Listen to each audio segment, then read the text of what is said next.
This is the Dallas Morning News. Hello, everybody. Welcome into SportsDay Insider presented by the Dallas Morning News. I am Kevin Sherrington, joined in the last podcast of 2024 by my old pals, Evan Grant and David Moore. Hey, I'm bringing it this morning, baby. Oh, Kevin, hey. Listen, no fake enthusiasm, okay?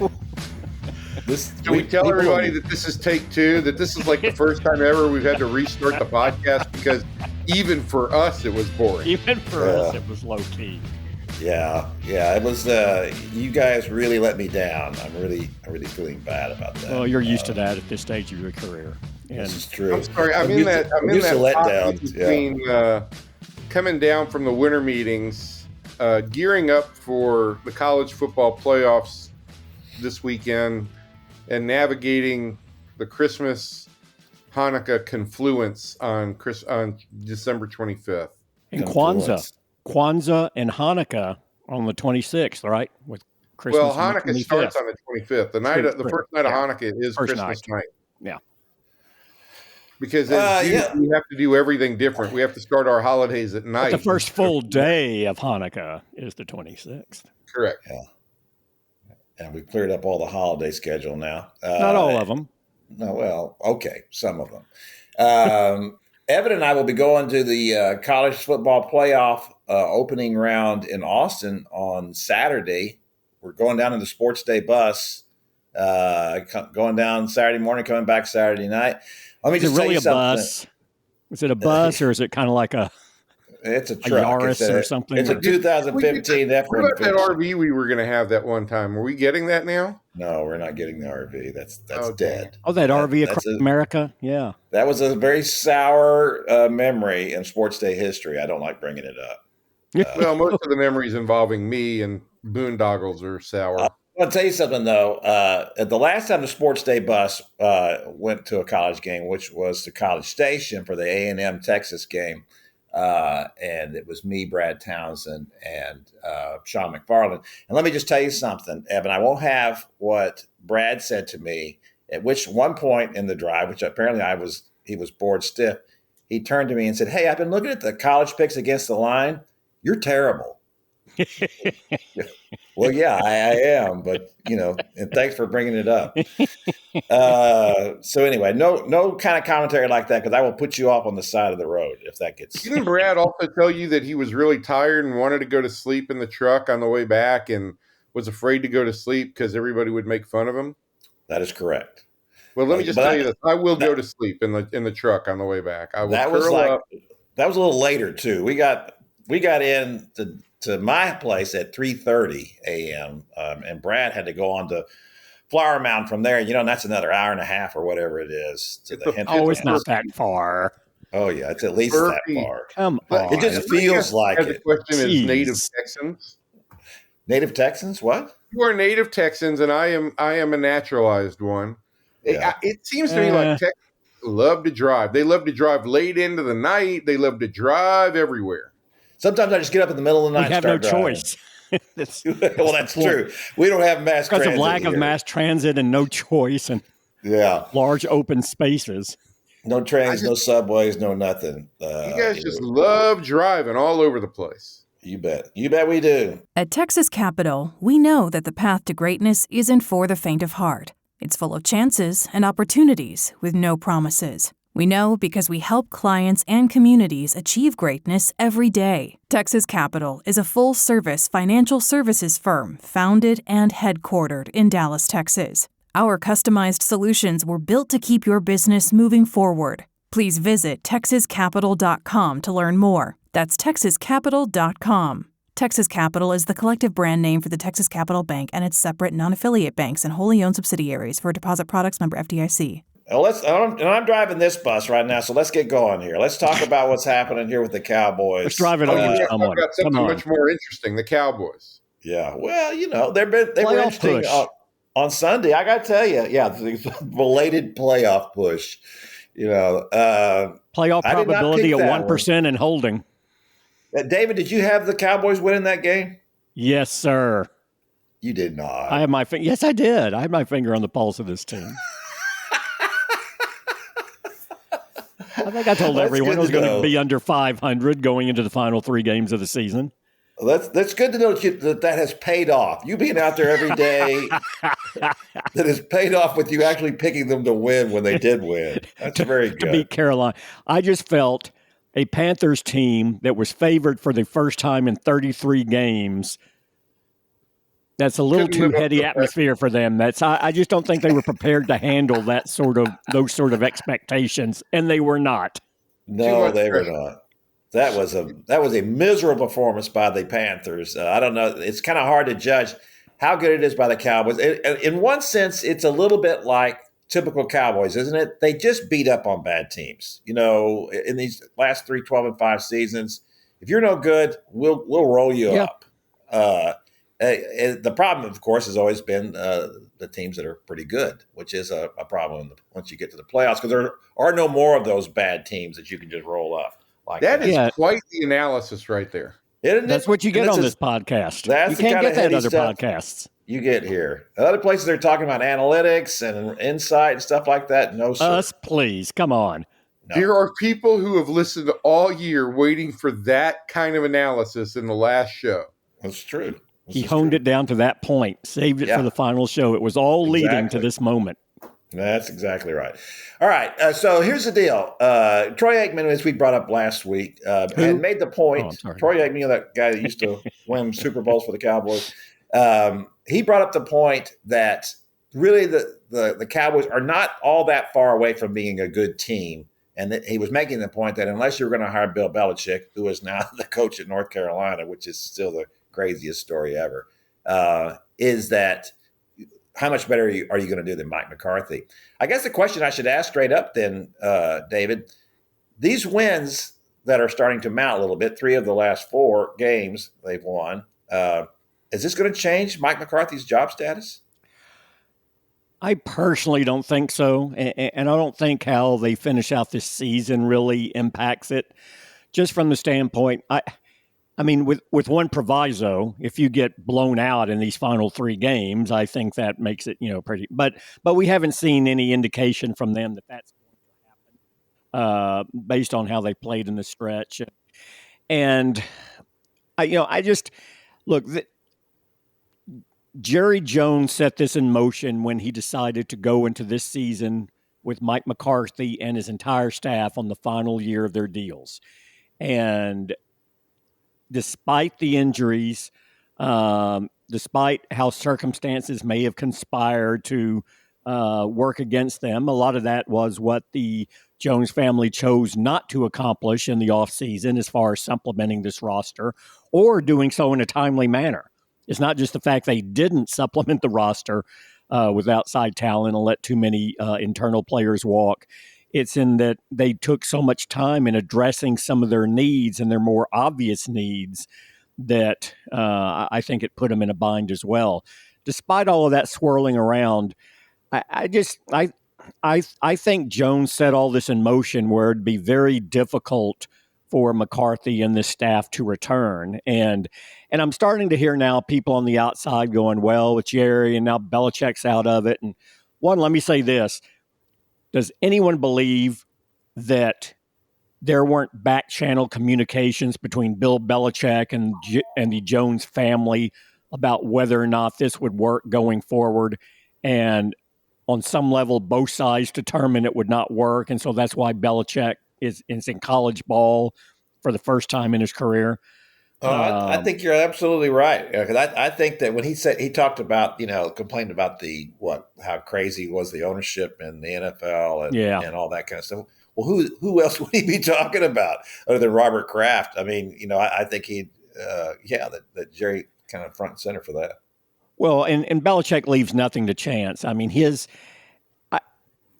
was looking at being frozen out of another head coaching job for a second consecutive cycle. He had certain teams he wanted to go to.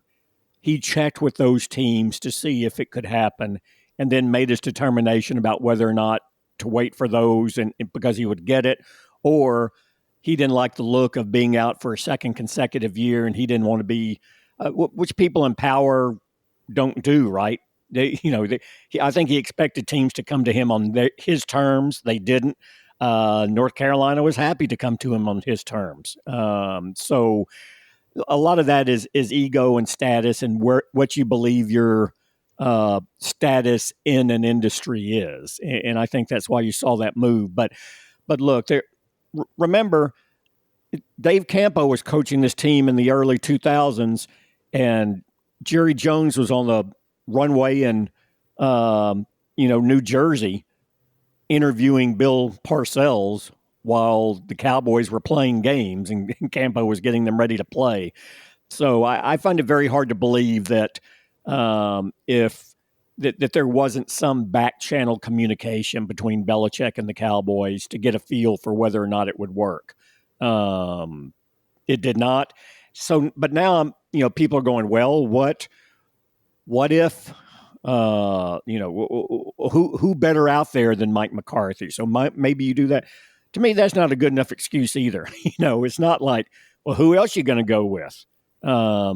There's always somebody else to go with. And people are just, look, we've been on hold waiting for what I feel is going to be the inevitable for months now because of the way this season has unfolded. I don't know that anything particularly has changed. And you step back and you look at the 5 years, 3 straight 12-5 seasons, which this team hadn't done since the 90s, but only one playoff win to show for it in 5 seasons here. And what was the charge that Mike McCarthy was brought in to do was to take this team deeper in the playoffs than it had gone in previous years. So let me ask you this, David. I do want to get eventually to what this team could do next year, no matter who's coaching it. But we can't bring that all up without saying what we think Jerry might do in a coaching change. Do you think that he is more likely to go with an experienced head coach, or would he take a chance and roll the dice on an offensive coordinator, like a Ben Johnson from Detroit, somebody like that? I believe the older Jerry gets, the less likely he is to jump out there like he did with Jimmy Johnson and said at that point it was like,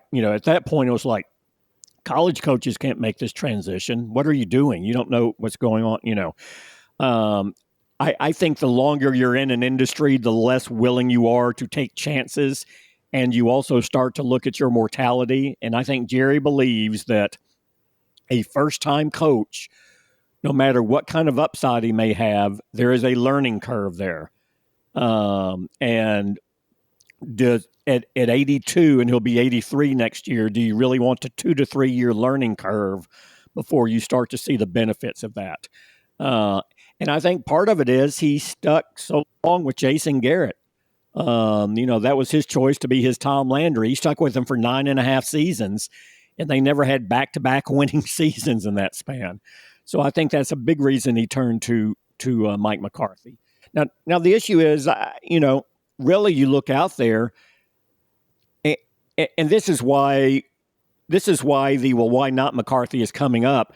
There's really no one out there with credentials more accomplished than Mike McCarthy that can come in and take over this team. I mean, I guess you could argue Pete Carroll would be equal. He's also won a Super Bowl, but he's in his 70s. I just think at this stage, I think Jerry feels this team is right on the cusp with one or two more off seasons to really get their financial house in order along with their personnel.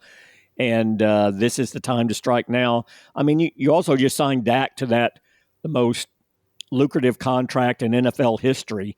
You better tie it into these next 2 to 3 years. So I think taking a chance on a first-time coach, I don't think Jerry Jones would be inclined to do that. I hadn't even thought about Pete Carroll.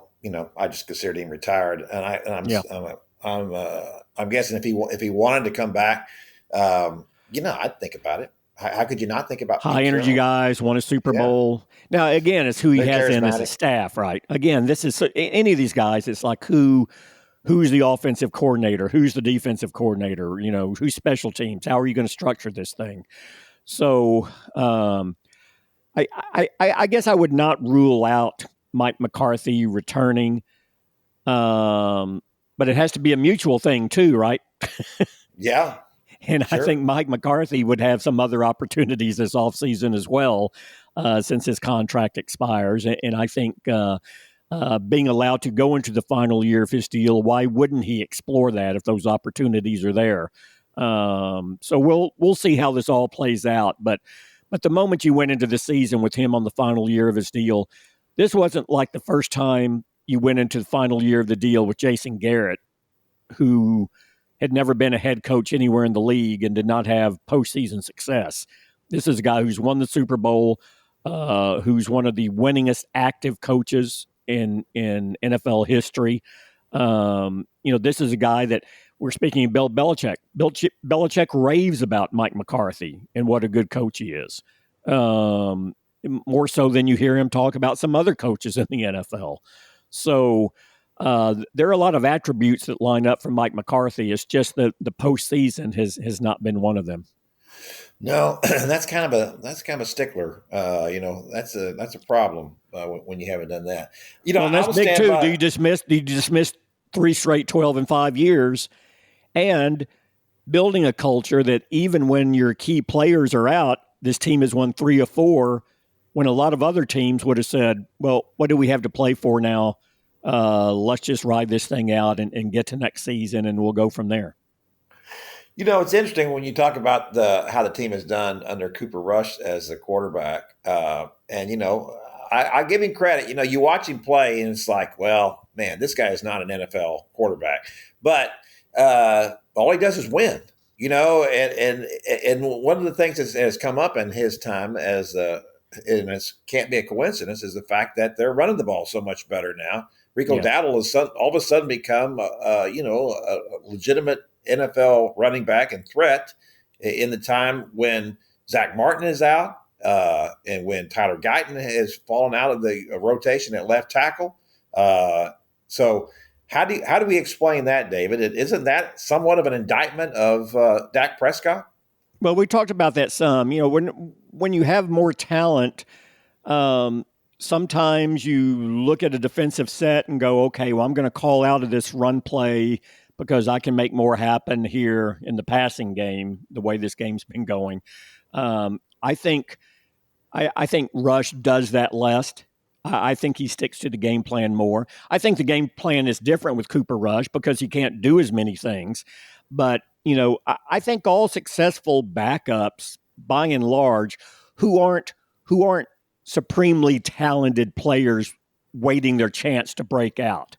I'm not talking about the Jordan Loves of the world who are just learning the game, so when it gets their chance, they know it's going to be their team. Cooper Rush is a career backup. He knows it. And I think one of the greatest strengths you can have as a backup quarterback is knowing your limitations and knowing what you can and can't do. And he plays to them. And he's not as tempted to take a chance on a certain play when he sees a defense because he doesn't necessarily have the talent or the pedigree or the latitude to do it that a franchise quarterback would, if you will. I also think the thing, and McCarthy used this phrase after the Charlotte game, which I thought was pretty good. He talks about how Cooper Rush is situationally disciplined. And that's the thing with Cooper Rush. He doesn't put up great numbers. In fact, this past game, when they got to 30 points, that's the largest point output that the offense has generated with Cooper Rush as a starter. I know they got the 36 earlier this year against Washington in the win, but those were 2 return touchdowns on special teams. You got to 27 against New York, but that came with that overshown tip and interception return for a touchdown. So he's a guy who really kind of gets you into that 20 to 25 range usually, and not much more. But what happens is he, at moments of the game where they need to do something to change momentum or to stop the other team's momentum, he tends to respond. And that's why, in my mind, he's 8-4 as a starter in place of Dak Prescott through the years. Yeah, that's a crazy stat when you hear that.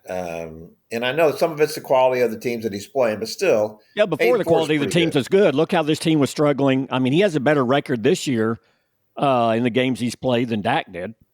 Yeah, that's what I mean. It's all very crazy to me that it could turn out that way. I'm wondering if, seeing Dak sitting in the up in the press box, coaching booth, I wonder if this is a good thing for him. Getting this perspective, sitting up there, watching what's going on, maybe, seeing some things that he doesn't normally see, and maybe gets a better idea of exactly what it is the coaches are talking about through the headsets.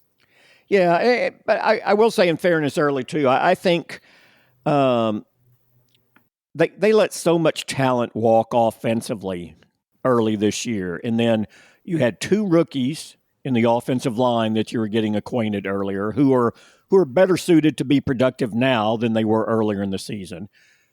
You had not settled in on Rico Dowdle as your main back. You were still rotating there, and no one was effective.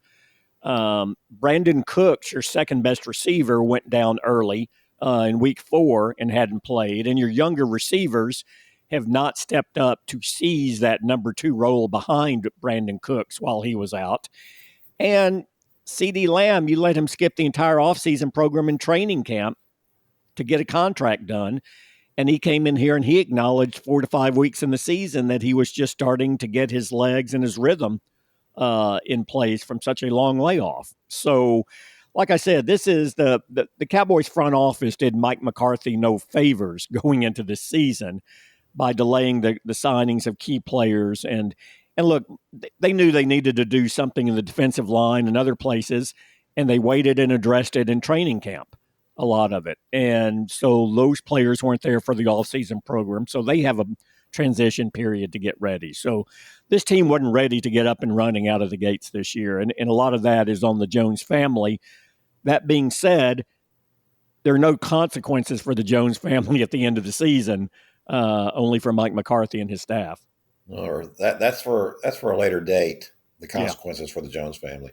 So let me ask you this: with Rico Dowdle playing so well and they're getting so much out of the running game, I'm not saying they shouldn't draft a running back, but does this start to take Ashton Jeanty out of the equation? And if you feel like that, what more could you ask of Dowdle than 100-yard games? If he's going to do that for you, maybe you spend that pick now on something else that's going to help a place where you're not getting NFL caliber play.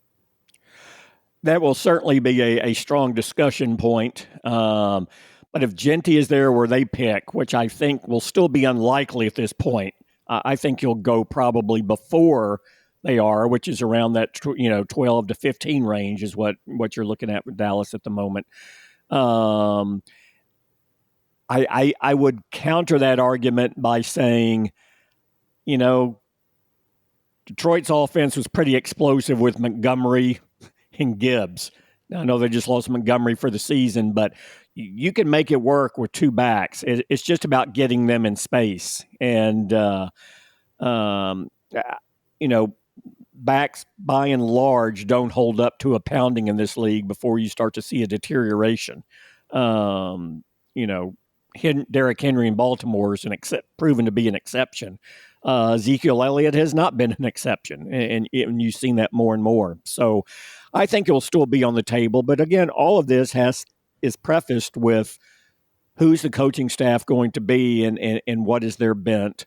2, I think now with these injuries that have come up this season, Trayvon Diggs now is going to have, knee surgery again on the left knee. There's a chance he may not be ready for the start of next season. DeMarvion Overshown won't play next year in 2025 because of his latest injury. Now, suddenly you thought you were in pretty good shape at linebacker. Now you have to look at supplementing linebacker in the upcoming draft. You thought you were in pretty good shape at corner. Now you have to look at, maybe we need another young corner in here with Diggs and his situation, being unable to finish 2 consecutive years because of knee surgery on the same knee. So I think there's so many needs across the board now that it's not as simple as saying, well, yeah, you just take the running back there and that would have the best immediate impact. Yeah, I would say right now that that's supposed to be the deepest position in the draft is running back. They need to take one. There's no question about that. But you could probably take one in the second, maybe even the third round, and still get somebody who's going to be very productive for you. Well, they could have taken one in the third round this year, and they chose to go offensive line and linebacker. Right. They made that conscious decision, and they had to live with it early in the year before they were able to establish Dowdle. Well, now it's starting to pay off a little bit because Leofau's actually making an impact. He's the linebacker they took with the second pick of the third round. So, I would expect that'll be issues. But I do think, it is problematic, these guys that have had injuries, particularly Diggs and Overshown. Those are big losses if they aren't ready to go. I mean, obviously Overshown won't play at all. Diggs may be compromised somewhat. And what level will they be when they return? Right. Both are undergoing their second knee surgeries early in their careers, Yeah, it's not a good thing. Sometimes we have a tendency now because they do such a good job on a lot of these things that guys just going to return. But we see that Terrence Steele has not been the same player that he was before his knee injury. And, and I still want to explore that thing of maybe they move him inside the guard, which, is more of a running type position, run blocking type position than it is at tackle. And tackle, you got to be out in space. You get more help inside at guard. He is a very effective run blocker. He's just not a good pass blocker anymore. So I'm and then people talk about that. Services. Yeah, I think it's all on the board. And then you go like, well, but move Tyler Guyton over to the right side, which is where he was in college.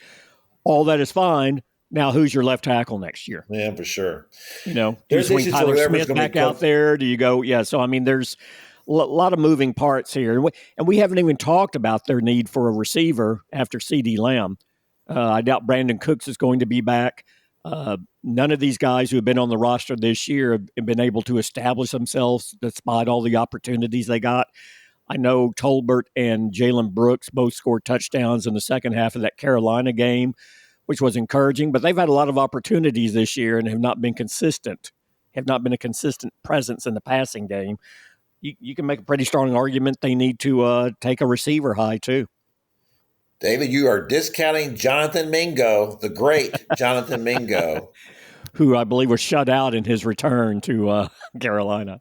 Yeah, how about that? If that can't motivate you, going back there and doing something, and of course they spent a fourth-round pick on him. Fourth rounder. Yeah, I mean, just unbelievable some of the decisions that get made around there. All right, that's going to do it for our Cowboys segment of the podcast.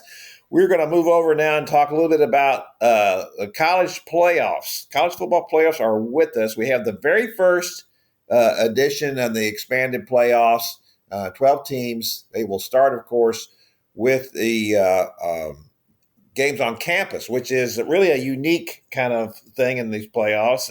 And personally, I wish what the committee had done, because I know one of the considerations when they were discussing the idea of expanding it to 12 games is that, okay, you're going to make some teams play 4 more weeks, right? Or 4 more games. Is that a good thing for the fan base when they're going around to all these different places and trying to travel and do this? Is that really something we want to do?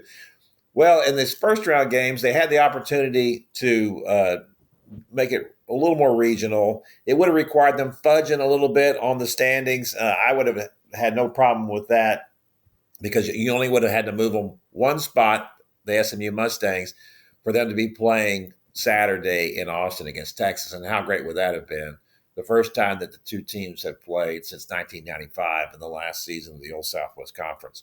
I would have been all for that happening. Instead, Texas gets Clemson, and SMU goes to Happy Valley, where it won't be so happy. They get better weather, though, than Texas, right?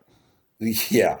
It's supposedly no snow. It's snowing there now in our forecast, Evan. I believe he's our own Pete Delkus. I believe that you had determined it's not snowing there, or it is snowing there now. It's not supposed to be snowing on Saturday, but there's supposed to be wind gusts of 20 up to 25 miles per hour.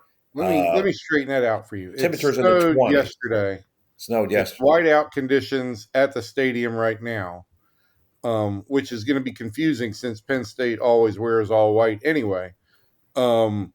it is going to snow Friday night, and then it is not going to get above 30 degrees for the game. Okay? I would also argue that is more Harold Taft than Pete Delkus, but go ahead. That is. He is more of a Harold Taft kind of guy. And listen, this to me is the fact that you're playing Penn State is going to be a little problematic. They're pretty good. But it's a much larger issue for SMU to have to go up there and play in that. I don't know how many of the guys on this roster have ever even been in temperatures like that or in conditions like that in front of 100,000 people, much less, had to play football in it. Kevin Jennings, a really fine quarterback. What other things would you be in front of 100,000 people in the snow for?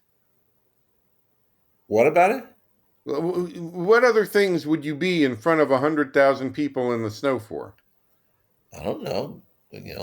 Winter Olympics. I don't know. You've lost me on the question. Well, Mr. you basically said I don't know how many players on this team have ever. Well, I was talking about it that they hadn't been in that kind of weather. Environment. First of all, and then you're also in front of 100,000 people. That was the point, Evan. Right. Yes. Yeah. So sit down and be quiet. Here's the thing with Kevin Jennings, a really terrific quarterback, and from Dallas, and how often has he played in those kind of conditions? That's going to be really difficult for them to do that. I mean, once they get over that initial shock, I think of being in the playoffs, playing at Penn State, playing in front of all these kind of fans, they're going to have to deal with that weather as well. So we'll see how they do. I just would have much preferred SMU playing at Texas. That would have been so much fun, I think, to see that. And I would give SMU a real shot at winning that game. I still give them a shot at beating Penn State, just not the same as it would have been at playing Texas. There would have been a lot more of an emotional factor there. The conditions would have been a lot better. And I do think that a quarterback like Kevin Jennings, because of his ability to play on the run, we saw at the end of that Clemson game what a fine plays he was making consistently on the run. Great passes. He's got a really good arm.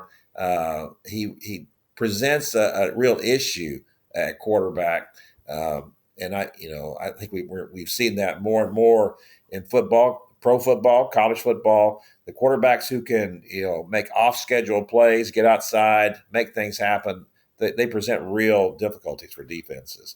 And Texas has a very good defense, maybe the best defense in the country. But anytime you introduce that into the equation, that's going to make a difference. Then why didn't they have more defensive players on the All-SEC team? Well, David, it's funny you should bring that up. Georgia, had 14 players on the All-SEC team. That's all three levels of the SEC team, I should say. I don't want you to think that there's 14 on the first team. But that's a lot. And Texas had 7. And of those 7, most of them were on offense. And that's kind of a crazy thing to think that not more of Texas defensive players were on the team. Steve Sarkisian was upset that Alfred Collins, his fine defensive tackle, and Michael Taft, his safety, weren't on any of the 3 teams. And Anthony Hill Jr., who is really one of the finest linebacker talents in the country, was on the second team. As he pointed out, Jalen Walker of Georgia, who won the Butkus Award and is supposed to be a first-round pick, was also on the second team. And so Sark said, well, maybe the coaches shouldn't be doing this. Maybe we should let you guys do it, which, just them passing off, duties to us. They should give it to the media because the media is much more trusted. Yeah, we're much more trusted. Exactly. To do turn anywhere today, that's the case. Yeah. Texas had the best defense in the SEC. It's hard for me to understand why they were that outnumbered. Well, it's their first year. They have to pay their dues. And maybe that's part of the situation. And I don't know how much you count on coaches not to do silly things like, well, they won, so therefore they just have the most players on the team. That's not always the case, right? Sometimes they're just better teams. And you look at Ole Miss. Lane Kiffin had 8 players on there, and they've got they got some real talent, and they missed the playoffs completely. Lost 3 games. Now they played a tougher schedule than Texas played, and I'll give them that. But and I think if anything, that's what Texas got penalized for. Yeah, they had the best defensive stats in the SEC, but they had the weaker of the schedules. I'm guessing that's why coaches penalized them. Probably, and I do think that some of their best players too are younger guys, and maybe they're not looking at those guys the same way as they would. Players are almost out the door, but I do think that that is going to be something now that I'm seeing, and I'm really surprised that some of the national media have really bought into this thing. I was reading Dan Wolken with USA Today, a pretty, a considerable presence in national college football, saying that, this defense is so good that Texas has, and they're just going to waste it because of Quinn Ewers, and they should make the change at quarterback. And as I wrote today, I'm all for Arch Manning getting a few more plays in. I'm also all for him actually getting to do something besides just taking off and running. But to think that you were going to bench the quarterback that got you to the semifinals last year and has won in places like Tuscaloosa and, at the Big House, and he's won a Big 12 championship game, to think that, we're just going to sit this guy now and go with Arch Manning just seems ludicrous to me. I mean, it's like the NFL. How many NFL teams would just say all of a sudden, you know what, this guy got us this far and we've got this record, but we're going to play the backup instead? Yeah, it is ludicrous, but we're talking about it. I mean, it's stupid. Georgia would love to have Carson back, and Gunnar Stockton outplayed Carson back in the SEC championship game. Georgia would love to have Carson back starting. There's probably a role for Manning in some regard, and Arch Manning is the heir. But you go with what brought you. And Quinn Ewers played a fine first half against Georgia. He played a fine first half against Georgia. It was his receivers who let him down. And quite frankly, I think it was the game planning that let him down, because they simply didn't run the ball when they should have been able to. So to throw something out there, that's Stephen A. kind of stuff. Let's make an argument for argument's sake. Quinn Ewers is the starting quarterback at the University of Texas this year, and for better or worse, they're gonna run with him in the playoffs. Well, we act now too like a 2-year wait to get a outstanding player on the field is ridiculous. Something must be wrong with him. He needs to get in earlier. No, I mean it runs counter to the time frame that a lot of people want to see more so now than ever. But that doesn't mean it's the most prudent way to go about it. And his first year as his freshman year, I mean, this is not a long wait in the overall scheme of things. But people want everything right now. I mean, they really wanted both of these guys this year, right? I think a lot of fans were, well, that's fine. Let Ewers start the season, but let's turn this thing over to Archie Manning soon. It's sooner rather than later. Yeah, well, there's certainly that feeling. There's a lot of Texas fans out there that want Arch Manning. I'll just say this. When I wrote a column about Arch Manning at the Mississippi State game, which he played very well, he ran threw for a couple of touchdowns, ran for another one, threw for 325 yards, wrote a column about that. He got over 100,000 views, which is a little bit outside my normal range. I think that just shows Should we tell people your normal range? Do we want to divulge that? I'll just say it's less than proprietary information. Yeah, it is proprietary for sure. I think the Guild won't allow that. But, that just shows you the interest in him. There's just tremendous interest in Arch Manning. And I will say that, before that game, before he actually started, when he played a little bit, he hadn't looked very good. When he plays in little bits, and maybe I shouldn't have written that column about it, he hasn't always played real well. He has a tendency to want to make something happen too much.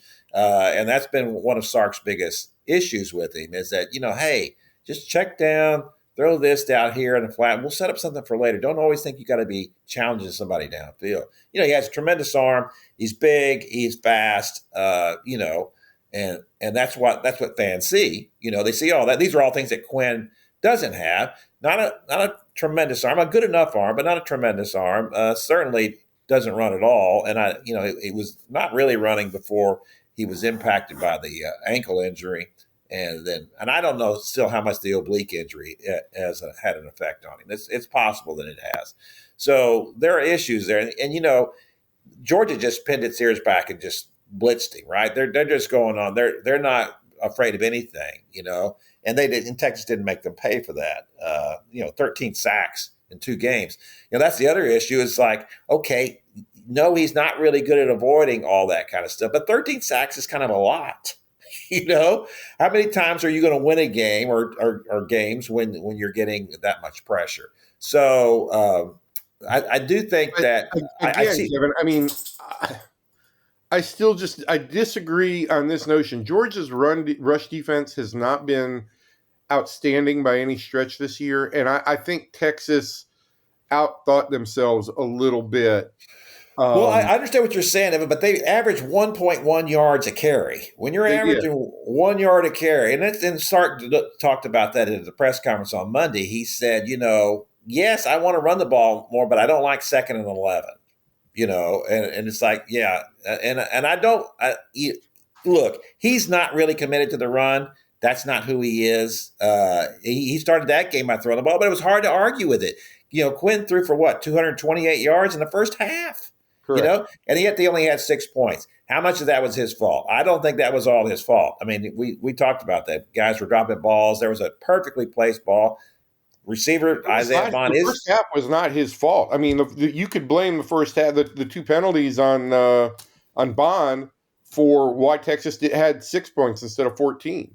There were certainly a lot of things that worked against him in that game, and it was not his point. So anyway, I do think that first of all, I don't think this is going to be a problem against Clemson. I do think that Texas is a much better team than Clemson, and I think that they will win that game. They're favored. I think last I looked, 11.5-point favorites. I do think it's time to put Arch on the field, though, just to give the next team an idea that, hey, you're going to have to account for this. And I do think that he does give them a running presence at quarterback, which is invaluable. But you just can't send him out there to run every time he goes in. If that's all he's going to do, it's going to be a wildcat. That's not effective. He has to be able to have the option to throw the ball. We don't know if he's had that option or not, a true RPO, if he's just going out there and just taking off, because that's what he's told to do. Although they did snap the ball between his legs once against Georgia, which was really cute, I don't know why in the world they're trying that kind of stuff. All right, that's going to do it for the the college section of the podcast, because we did talk about SMU as well. I guess we should go around asking. I should ask y'all really quickly. So, who y'all taking in these games? Texas and SMU. Let's first of all talk about SMU Penn State. Win or lose for SMU? You said me. You said, yeah. Go ahead, David. Or whoever. Yeah, whoever. You're whoever, David. I'm whoever. That's why I wanted to define it.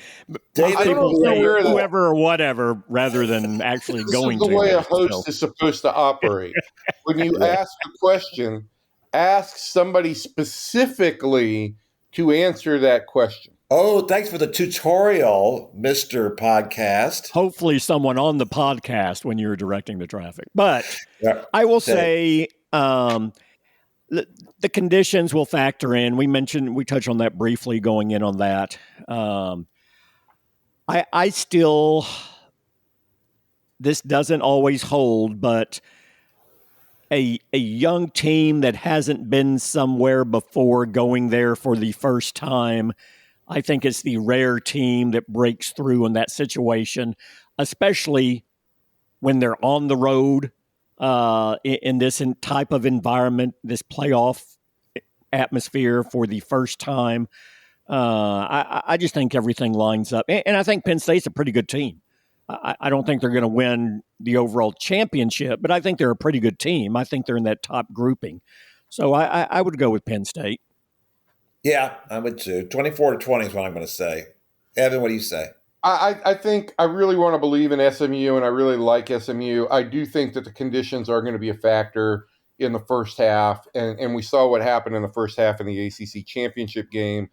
Clemson got up on SMU, and I do think that SMU is going to make adjustments in the second half. But I also, like David, think that Penn State is a better team than Clemson.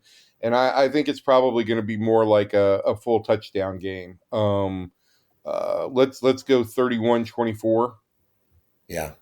I think if SMU scores that many points, that would really be good. I just think they're going to struggle offensively in those conditions and in that environment. But, maybe I'll be wrong. It'd be really cool. The last, SMU lost a national championship to Penn State back in 1982. And I don't think it's going to be much motivation for these guys. If their parents weren't even born in 1982. So, but it is fun for us to talk about. All right, on the other side now, Texas and Clemson. We'll start with you, Evan. Who do you have in that game? Texas by a million. Texas by a million. I like it. Let's go. I think Texas is motivated. I think that Texas is a significantly better team than Clemson. I think Texas playing at home, the atmosphere is going to be fired up. I'm going to say Texas 35-21. David? I do think a well-fought, competitive loss against one of the teams that's in the playoffs, going into the playoffs, works in a team's benefit if it's healthy. Texas is healthy. It's very good. I think that loss helps them refocus. And they know that the next one they're out of it. So yeah, I would say the same. And I would expect them to win, 10, 15 points, something along those lines. Yeah, I'm going to say 31-20 Texas. I do. I see the same thing. Texas to me always mirrors the Cowboys. Bad teams they beat up. Then that was a factor in the SEC this year. Not everybody did that. Alabama didn't do it. Georgia didn't do it. Ole Miss didn't do it. They beat some good teams, but they didn't beat all the bad teams. Texas beat all the bad teams. So I give them a 31-20 on this. Who were the bad teams that Georgia didn't beat? Oh, they didn't beat. Who were their losses against? Alabama and Ole Miss. I thought they lost. Why am I thinking? Oh, the Kentucky's what I'm thinking. Kentucky game is probably what you were. Yeah, very close. They won that game. See, they won it. It's 13-12. It's like a it's not a real score. Win. That's not a real win. Come on. They didn't win on style points, Evan. I think you know that. Ole Miss is it's Lane Kiffin. Come on. What's your point, Evan? You got to. Yeah, what's my point? Get out of here with the facts. What's the point in any of this? Let's David go. Yeah, David's got to go. David, and we should point out, since David got the Cowboys Carolina pick, that we're giving him extra weight for that. I did not pick that. I think I've got the Cowboys right like once this year. I'm not sure. I'm as good against them as I am against the which is hard to figure, considering you figured them out, that they beat the bad teams and lose to the good ones. Well, I just now figured that out. It's just like 5 minutes ago. But Carolina was favored. Carolina was favored. I'm learning stuff on this podcast. Not from you guys, but I'm learning stuff on this podcast. All right, David's going to have to go now. He's got to go talk to the bosses and explain to them why he should even be working at the Dallas Morning News anymore. So this might be the last. I have to make that argument weekly. Yeah, not only the last podcast of the year, but maybe David's last podcast ever. Hey, I enjoyed it, guys. All right, David. It's been a nice career, David. Happy holidays, all. Same to you. At Texas Capital, we know that the path to greatness isn't for the faint of heart. It's full of chances and opportunities with no promises. We know because we help clients and communities achieve greatness every day. Texas Capital is a full-service financial services firm founded and headquartered in Dallas, Texas. Our customized solutions were built to keep your business moving forward. Please visit texascapital.com to learn more. That's texascapital.com. Texas Capital is the collective brand name for the Texas Capital Bank and its separate non-affiliate banks and wholly owned subsidiaries. For deposit products, member FDIC. So there goes David, off to the end of his career. And meanwhile, we are back to talk a little bit about the Rangers. Evan, the Rangers made some news, quiet news last week, but they made some news with the acquisition of Jake Berger, who is really he was certainly under profile for me, low profile. But that's to me a brilliant pickup. to get a right-handed power bat that can play either corner infield spot. I mean, why wouldn't more teams have been interested in acquiring him? I don't have the answer to that, Kevin. I do think that the Rangers were proactive, and I think that they didn't sign Soto. They didn't sign Max Fried. Roki Sasaki is just now starting the process. And so all the high-profile guys, the Rangers haven't been terribly connected to, though they did make a bid on Fried. But I would make an argument that the Rangers had as good a winter meetings as any team. Signing Nathan Eovaldi was their announced top priority going into the offseason, and they accomplished that.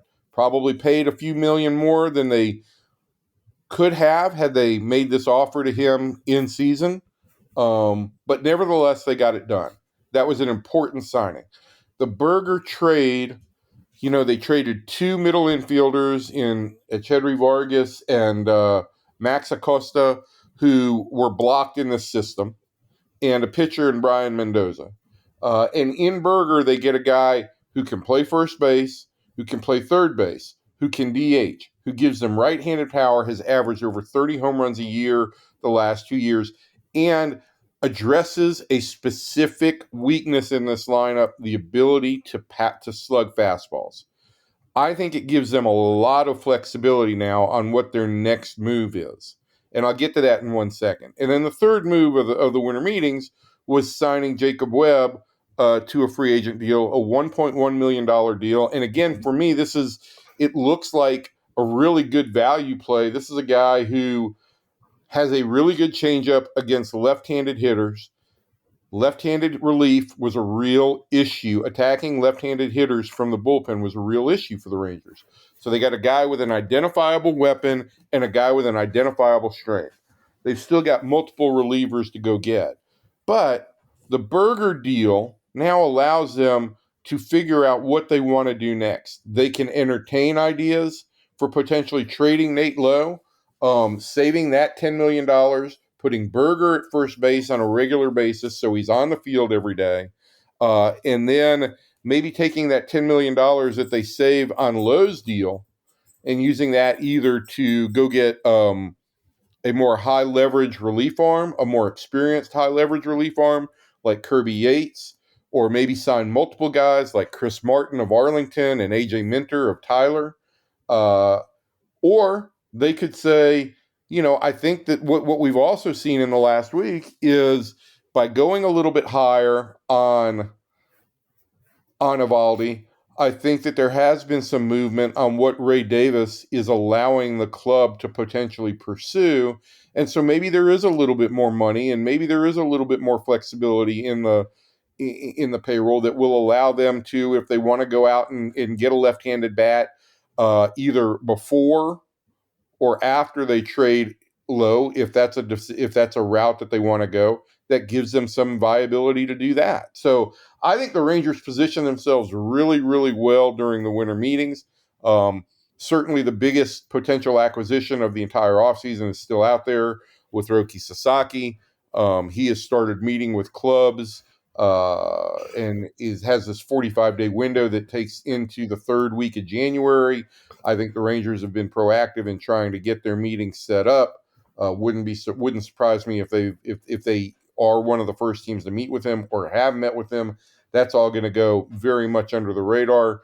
But yeah, I really have looked at stuff over the last week, and there's been all this reaction to what the Mets did by signing Soto out from under the Yankees, and the Fried deal as the Yankees kind of bounce back from missing out on Soto, and all the talk about Sasaki. And I think what the Rangers did on a practical application for their needs is as effective as any team.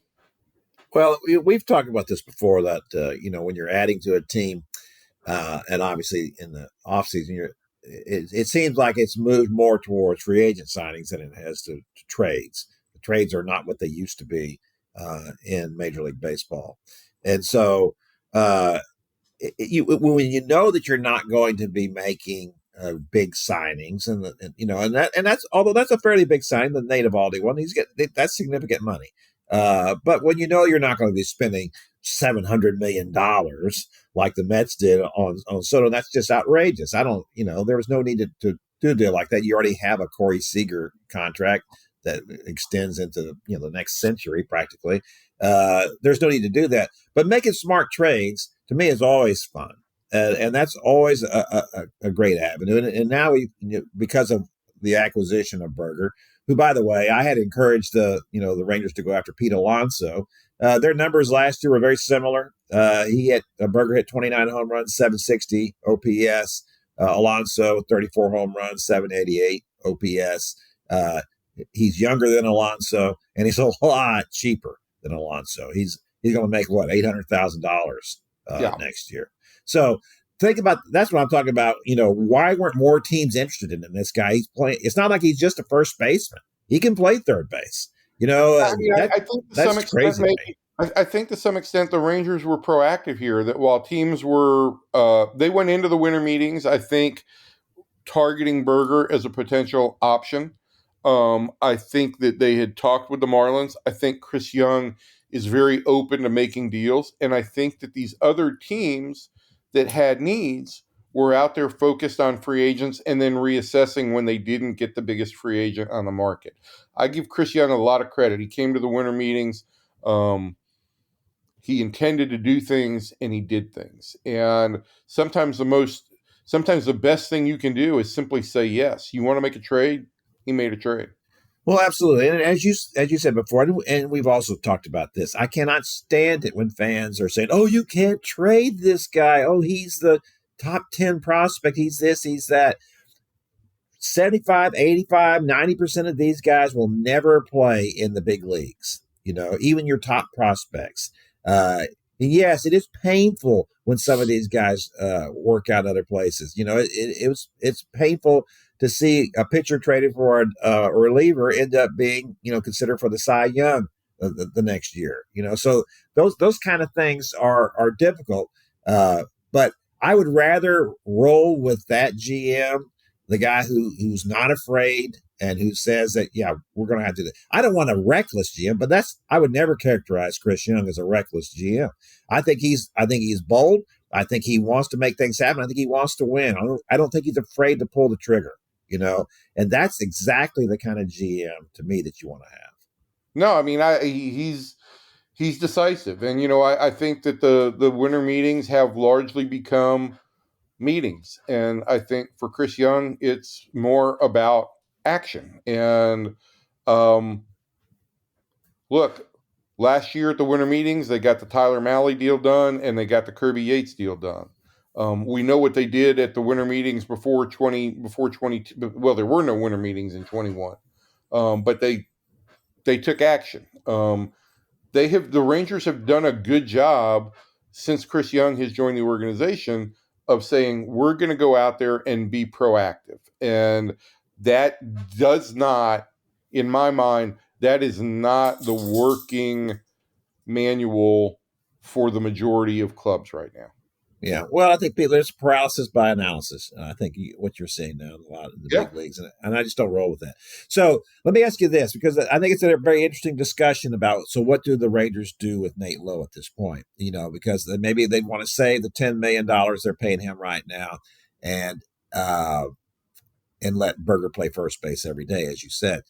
I got to tell you, I like the idea, I think, right now, unless something just comes up, if someone's offering you, if you can make a package and is allowing you to get a closer because the Rangers are still short of a closer, I just like the idea of keeping him.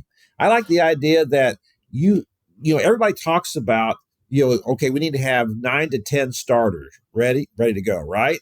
No one ever says we need a surplus of, infielders, and the way the Rangers get hurt, and way Josh Young gets hurt at third base, it's nice to think that, all right, if he gets hurt now, instead of running a guy over here who maybe can play the position, this guy who can really play it, he's played it in the big leagues, and he's got some pop. I just think that's pretty valuable. You're lengthening the lineup by doing that. I don't know where Berger's going to hit, right? I would like to see Bruce Bochy talk his second baseman out of always thinking has to hit leadoff, and maybe reconfiguring that a little bit. But Well, I that think number. that's definitely in the works. I mean, I think that if Evan Carter is healthy, I think there's a real possibility that Evan Carter will hit leadoff. And listen, to your point, you can make a very strong case that holding on to Nate Lowe gives you real depth on the position player side, and that would be a real asset. And this lineup could use some protection based on how often Josh Young has been injured. All of that makes a ton of sense, and I think Nate Lowe at $10 million is still a good value. I think the question that comes into play here is exactly how much money do you still have to work with? Because if you don't have any more money to work with, you've got to fill 3 holes in your bullpen still. And 2 of them have got to be pretty high leverage positions. So that's the question. Do you need to reallocate that money for bullpen help, or do you have $10 million to go out and potentially get 2 bullpen arms? Yeah, that's an issue for me too. I think to me this is another deal where you got to make a deal, and that was so the Yankees went out and get Devin Williams for the Brewers, right?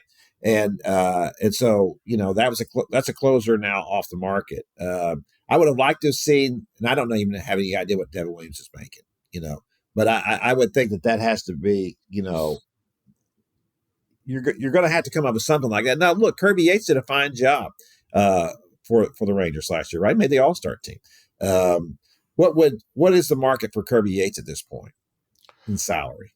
Look, he made 4.5 last year. I would suspect that Kirby Yates is going to make double that this year. Yeah. And it may be a 2-year deal.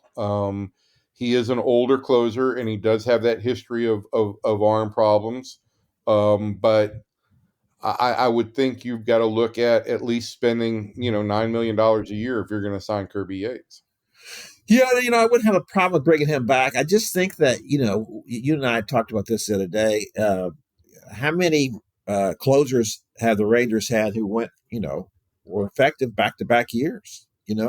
Just not many. Look, I mean, if there's an area where you've got to go find value pieces, the bullpen is the place where you can do it. And the bullpen is the place where over the course of the season, it can evolve more. It doesn't have to be completely in place on April 1. So there's going to be more help added to the bullpen. I think the question is going to be how expensive that help is. Yeah. So what do we think about the West as it evolves right now? So the Rangers, the Astros lost Kyle Tucker. I am flabbergasted that they let Kyle Tucker skate. I think that is just crazy to me, because then there's still a chance they're going to lose Alex Bregman as well. They are going to lose Alex Bregman. And I think before it's all over with, the fact that they've talked about trading Valdez, maybe they will trade Valdez. I think the Astros are of the understanding that they may need to be in position to start retooling. And so the Tucker deal for me was a real revelation that look, this team may be acknowledging that they need to reposition themselves for their next window of opportunity. Going to be interesting to see what happens with Seattle. I put the Rangers in Seattle in that same tier of secondary favorites for Sasaki. If I was betting right now, I would bet that San Diego is probably the favorite. If I'm taking Joel Wolf's words at face value, that maybe a soft landing space media-wise would be good for his guy, then maybe that takes the Dodgers out of the mix. I don't know that I'd ever count the Dodgers out of the mix there. And I don't know that I'd ever bet on a player wanting a quote-unquote soft media spot. But Seattle's pitching is the best in the league, and the mystery is how have the Mariners not gone to more playoffs over the last 3 years with their pitching. So I think Seattle becomes much more of a factor in the American League West. And if they get Sasaki, it only ups that. Seattle could still turn Luis Castillo into another bat for their offense. The other thing for me on Seattle is I have never been a favorite. I have never been a big fan of the way Jerry Dipoto seems to overhaul his roster every year. I do think that it creates some lack of stability and continuity, and it takes their guys a long time to really get to know who they're playing with each other. And if the Mariners don't move a bunch of guys this offseason, maybe that actually plays into their favor a little bit. Yeah, maybe so. On the Astros end of it, it's hard to criticize an organization that has been pretty much a dynasty in baseball. So, at some point it always ends. But, part of the reason for them trading Kyle Tucker was not so much, I think, a product of, we need to get out from under these things and retool while we can to avoid just losing him for nothing, as the fact that, Jim Cray just didn't want to give him a 6-year deal. Right. And they're going to lose Bregman. And yeah, I mean, look, I just think, look, they've been to 8 straight playoffs, 7 had been to 7 consecutive LCSs, had been to 4 World Series, and had won 2. That's a good decade, man. That's a great decade. And there is a cost that goes along with that. And some of that is the erosion of minor league talent to continue sustaining that. Some of that is low draft picks, which has been, the inverse of what they did in the 2010s because of the number of players that they stacked up on. Kyle Tucker not being the least of them, and Alex Bregman not being the least of them.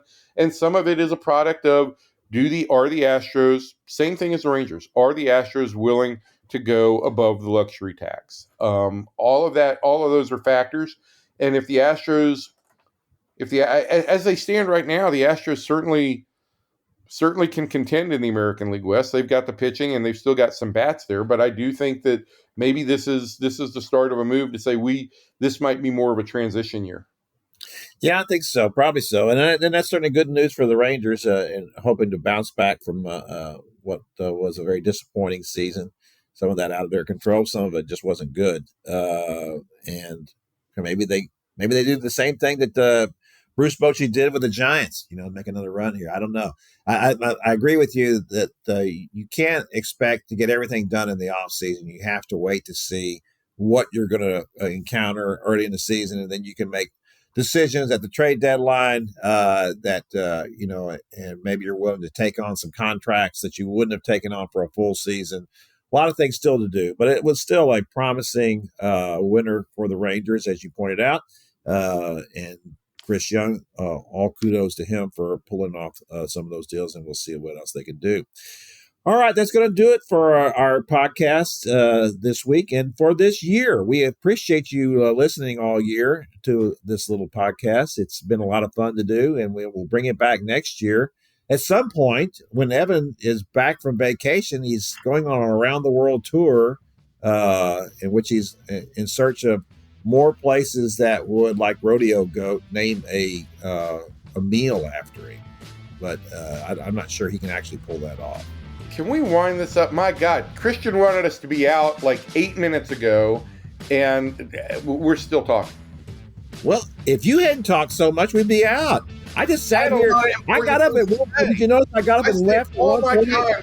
I went and got a sandwich. I reserved my time during the Cowboys session. I got up at one point, went and got a sandwich. Did you notice that I wasn't here? No, I wasn't paying attention to you. I was on a roll. Bought a dog, came back. I don't know. A lot of stuff happened while you were talking. I'm not even sure what you said. I'm sure it was all great though. So thanks. From everybody in here to everybody out there, thanks. Happy Hanukkah, Happy Kwanzaa, Merry Christmas. We'll see you next year.